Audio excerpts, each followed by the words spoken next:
With the presidential race taking another surprise turn this weekend, let's go to Trump Tower, New York, where joining us is Kellyanne Conway, Donald Trump's campaign manager. Kellyanne, welcome. Hi, Howie. So Donald Trump had been going around saying the FBI investigation of Hillary Clinton was rigged as recently as Friday morning. He said the FBI should be ashamed. Now, I know this is a separate inquiry, but your campaign's view of James Comey and his decision-making suddenly seems a lot more favorable. Well, the fact that it's a separate investigation is the key here. In July, on July 5th, in fact, Jim Comey went out and gave this rousing indictment of Hillary Clinton and how reckless and careless she was, and then said yet he would not prosecute. 2 days later, under oath to Congress, Howie, he said that he basically undercut his own conclusion and then undercut Hillary Clinton's own words. When he was asked under oath by Chairman Trey Gowdy, he said there was not one device, there were 13, there were multiple devices. Yes, it is true there was classified national security information contained in those emails on her private server. So he undercut his own conclusion and he undercut her words. This investigation is separate. And I think I could argue that had Comey sat on this new information, he would have been impacting the election. We can't have that.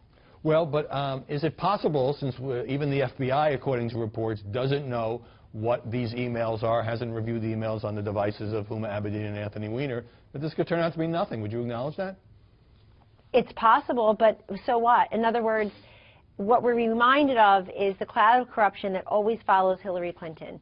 And we're having this entire conversation about a renewed FBI investigation because Hillary Clinton did what she always does, put Hillary first. She put Hillary first above national security, above the safety of Americans, and she could put this all to rest right now. She can call into your show right now, Howie, and say, I just talked to Huma Abedin, and here's what's in those emails. But they won't do that. They won't make any comment about Huma and what could possibly be in those emails. So she probably knows a lot more than we know right now. Well, the Clinton campaign has not commented on the substance. That is true. They've concentrated the firepower on Comey. Instead, they're attacking Jim Comey. Instead, they're attacking his reputation, his veracity. I thought on the morning shows today, her team, who is filled with smart people, did a fairly terrible job trying to defend the strategy of taking down Jim Comey and demanding that he expedite his investigation so that we can see everything right away. Right. Well, let me get to this.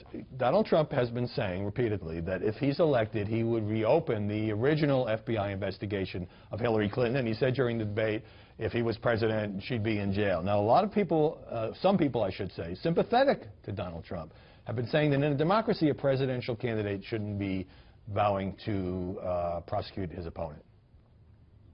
Well, Jim Comey went ahead and did what Donald Trump said he would do, which is reopen the FBI investigation. So it turns out technically, it's not a reopening; it's a separate inquiry, as you noted. But should well, Trump? Fine, but here we are. We can never get this stench and the stain of the Clintons off of us. It turns out, and this is a great example of that. But look, what Donald Trump has said is that he believes there was criminal wrongdoing, and he knows anybody else. The military guy who took pictures inside the submarine, who's now going to face a year in jail. Certainly, General James Cartwright faces 5 years in prison and a $250,000 fine for lying to the FBI one time, confirming information to 2 New York Times reporters that they'd already written, and he was trying to protect national security interests. And this guy faces jail time. So we know this is all about a separate set of rules for Hillary Clinton and the rest of us. All right. You've criticized the media coverage of Donald Trump, and there's been an avalanche of negative coverage, and we've talked about that extensively unprecedented on this show. But do you agree with your boss that many mainstream journalists are dishonest and corrupt? I think what we saw in WikiLeaks is that in the case of some individuals, certainly not most or all, that some are definitely in active collusion with and cooperation with the Clinton campaign. And you simply can't have an interested, biased press in that regard, where you literally have print journalists, Howie, saying, hey, if there's any problem with the article I'm about to file, if you'd like to add a little bit more or subtract some, feel free to do it. We just can't have that. We can't have them saying, I'd like to do a really nice profile of Mrs. Clinton. Don't worry, she'll look great in it. That's not journalism. That's advocacy, and that's collusion. And some of these individuals, frankly, should be getting a check from the Clinton campaign, not from their, quote, disinterested That's fair. Press I mean, the collusion description is fair. Some of this is coziness that I've written about and talked about. You're not using the word corrupt. Same question about polls. Now, Donald Trump has been talking about phony polls. Correct me if I'm wrong, but I don't think you believe the polls are phony, and I wonder if you've asked him to stop saying that. Well, some of the polls are just dead wrong because they're not accounting for all the new voters and the lapsed voters and the crossover voters. They're relying upon listed sample, not intention to vote. And I don't think that they're giving people a comfortable out, particularly would-be Clinton voters. They're not giving them a comfortable out to admit that they may just not feel very excited and engaged this particular election cycle because of who's at the top of the ticket. But what we do look at a poll like the ABC News Washington Post poll, which 1 week ago showed us down 12 points, and now shows us down 1 point. And all those who enthusiastically embrace the ABC News Washington Post poll have to live with it now when it shows us 1 point behind. They're trying to figure out how to do that. But I think what Donald Trump is saying is something I've been saying for months and months under a hail of criticism, by the way, and people like Ed Rendell are saying the same thing now, which is there's an undercover Trump voter. These polls are probably undercounting his support because of the enthusiasm and the momentum and the engagement. And this idea, I've seen these press reports, Howie, where they'll say, well, we know there are 15,000 people at this rally, some of them waiting in line for up to 8 hours to get in, but will they vote?